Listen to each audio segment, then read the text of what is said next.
Hey guys, welcome back to the channel. Today we are going to be going over lesson 3.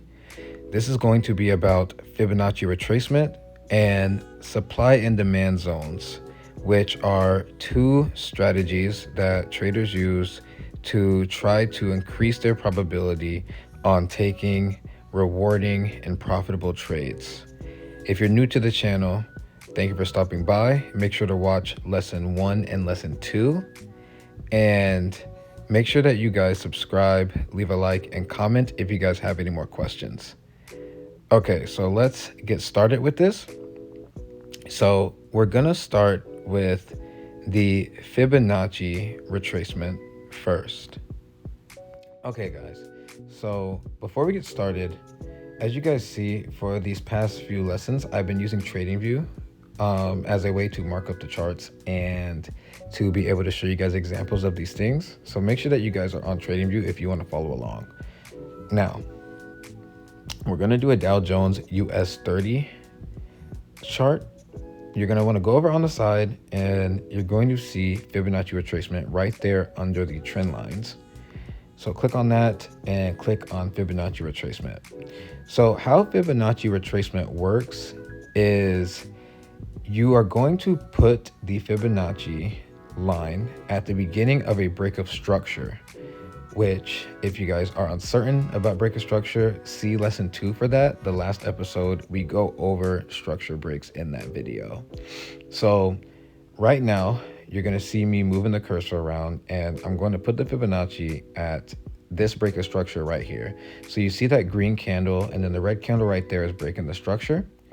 So you're going to see me put the Fibonacci line down on that. So when you do the Fibonacci retracement, you start from the top of the break of structure line and go all the way down to the bottom of that structure break until that structure break.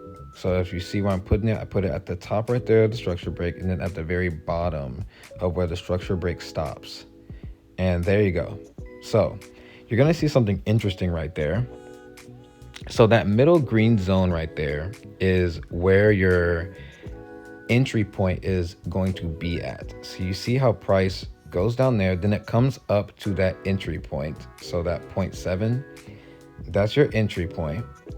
And how Fibonacci retracement works is when price pulls back to that specific point in the Fibonacci retracement, then you enter in and price is going to go down into your profit. So I'm gonna say it again so you guys can understand. So on your Fibonacci retracement, the price retracts back up to that entry point. That's where your entry is. And it's going to reject down and go into your take profit. So the 3 blues at the bottom lines, those are the take profits. So, yeah, I know this might be a little bit confusing. So what I do in this video is I show you guys multiple examples. So let's go to a different example so that you guys can have a clear understanding of how this works. So let's find another price break. So there is a structure break right there. So let's go to Fibonacci. Keep in mind that this is on the 15-minute, by the way, but you can do it on any time frame. So there you go. So that's the top right of the structure break. We went down to the bottom of the structure break, put the Fibonacci, and look at that. So as you can see, where you take your trade was right there. You see how that candle happened to go right there. The wick hit it right there. That's where your entry point is. You get in on a sell trade, and then you see how price rejects down, and then it goes down into your profits right there. It's pretty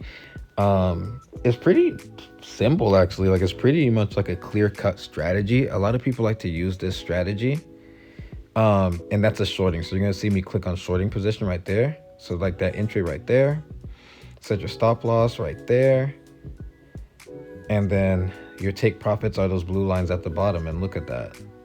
Look at that. That's just a good trade. That's a 1-to-2. Even that's over a 1-to-1. So I think I end up showing one more example of Fibonacci. Let's see if we show one more of Fibonacci. Let's see. But yeah, that's pretty much what Fibonacci is. It's really, really, really simple. Really, really simple. So, and also it doesn't have to be a shorting. So it doesn't have to be you taking a sell trade. You can do it with, oh yeah, here's another example too. I'm pretty sure this is probably another example of one right there. But yeah, you can even take it with the buy trade. I think in this video, I'm just showing it on like on shorting trades, but you can do it in the opposite way as well. So look at that right there. See, there's another Fibonacci right there at the break of structure, top, bottom of the structure candle, right there.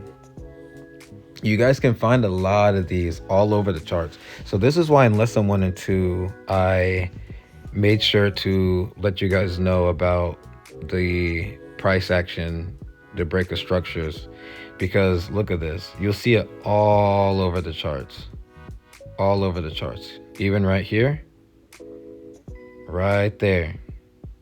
So this is just one strategy. Keep in mind, this is just one strategy.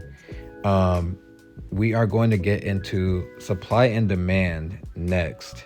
So stay tuned for that. But before we get into that, if you guys have gotten this far in the video, thank you guys for watching. Very happy that you guys are here just trying to learn something new. Really does mean a lot to me that you guys even take your time to watch this video. Just remember to leave a like, subscribe, and if you guys do need any extra help, join the Discord. Link should be in my bio, or just leave a comment in there and I can try to help you guys out. So, all right, let's get into supply and demand. Okay, guys, so supply and demand, I like to do it on the shorter time frame. So we're gonna move down back to the 5-minute, which is what I like to look at. That's like the scalpers time frame. So as you can see, you can still see Fibonacci from here. So that's not going to change. Like I said, that's just like a universal structure. EMA, Fibonacci, all these strategies. The market moves almost like respecting these. So supply and demand pretty much starts in the zones of consolidation. So that's what you just saw me circle right now. I'm about to put a circle over it. So consolidation is when you see structures like this, where price isn't necessarily moving away from a specific area. Now, if we did support and resistance, right, we could put lines through this specific area and it would be like a very slim line. So what I like to do with this, right, and here's another area too. So like this whole area over there to the left, that's all consolidation. You can see that price, there's no break of structure, right, at all. There's no break of structure. It's all just kind of moving, kind of similar to like just like a little straight line, not really making V's. So with supply and demand, these are basically zones pretty much being made around these consolidations. So you make the supply and demand zone at a break of structure from these consolidated areas.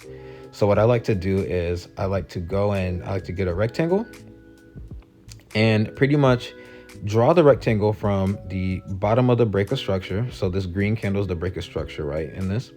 So draw it from the bottom of the green candle up to the very top of that candle. So I'm about to do it right here. So there you go. Draw it up to the top of the green candle and then stretch it out into further into that time, and take a look at that. So interestingly enough, in congruence with Fibonacci, you can see that your entry point is still the same. So I'm about to put a circle on it. Your entry point, where if you were using Fibonacci, is the same as if you were using a supply and demand zone. It's right there. So that's two indicators. That's a double indicator. You have a supply and demand zone. It bounces off it.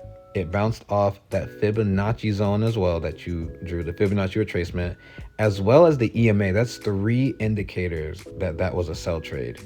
So as you can see, you can use these strategies to give yourself a better chance of taking a great trade. These things are called indicators for a reason. They can indicate the way that price is going to move. So that's right there. Now let's look at this. So there's another break of structure right here, right? And let's draw the zone over and take a look at that. Take a look at that. Right there, let's draw a circle. EMA right there. Estimate moving average right there. Very top of the zone rejects, right? Really good stuff. Really good stuff. And if you wanted to, that could be another Fibonacci zone as well. Price is just bouncing up and down. It's bouncing off that zone. It's literally making a W, as you can see. It's bouncing down, goes up, bounces off that, goes down, goes up, bounces off. Now let's take a look over here. There's a break of structure, right? A crazy break of structure right here. Let's put a square on it and then stretch the square all the way across, and let's see what we get. And look at that. Right there. Right there. Let's put a circle on it so that you guys can see. And there you go. That is another entry right there. If you guys missed the other entries and still wanted to take a sell, there you go. It's right there. So these two strategies right here can go hand in hand. I just wanted to really share them with you guys so that you guys have a more clear view of what to look for when you guys are trading in the morning or the afternoon or just whenever you want to trade. And guys, these things are universal. Like, this isn't just for pairs or forex. This is for futures as well. This is for options as well too. This is just a strategy to read the structure of the market for sure. So I think for the rest of this video, I go back and I do more just examples of this. So here's another one right here. You see that structure break right there? Let's do it. And it's a little structure break too. That's a little tiny structure break, but let's drag it across and let's see. Look at that. Look at that. And there's one for a buy right there. There's one for a buy. So it doesn't matter if the price is going up or down. You will get indicators of it. And even right there too, see the Fibonacci, it tells you when there's a sell trade as well, because at the top it's rejecting right there. So guys, like, the point of this lesson right here, outside of just telling you about these strategies, this is to let you know that you can read the market. Like, there's ways to actually be able to read the market, strategies that you guys can follow, strategies that you guys can make. You guys can integrate these into your own strategies, but you have to realize there are hundreds of thousands of people that trade every day that understand these fundamentals and use these fundamentals, and as you can see, the market acts accordingly. So yeah, for the rest of this video, I'm pretty sure I just keep marking it up, but we're pretty much reaching the end of it. Actually, no, this is where my mic went out. This is where my mic went out originally. But yeah, look, thank you guys for watching. Thank you guys for tuning into lesson 3. I hope that this video was helpful for you guys. And if you made it to the end of this video and to the end of this lesson, I hope that you're walking out of here with more information and you're more knowledgeable about this stuff. So with that being said, I'm going to log off and I will catch you guys in the next lesson. Thank you guys so much. Make sure that you guys like and subscribe, leave a comment, and I'll see you in the Discord as well.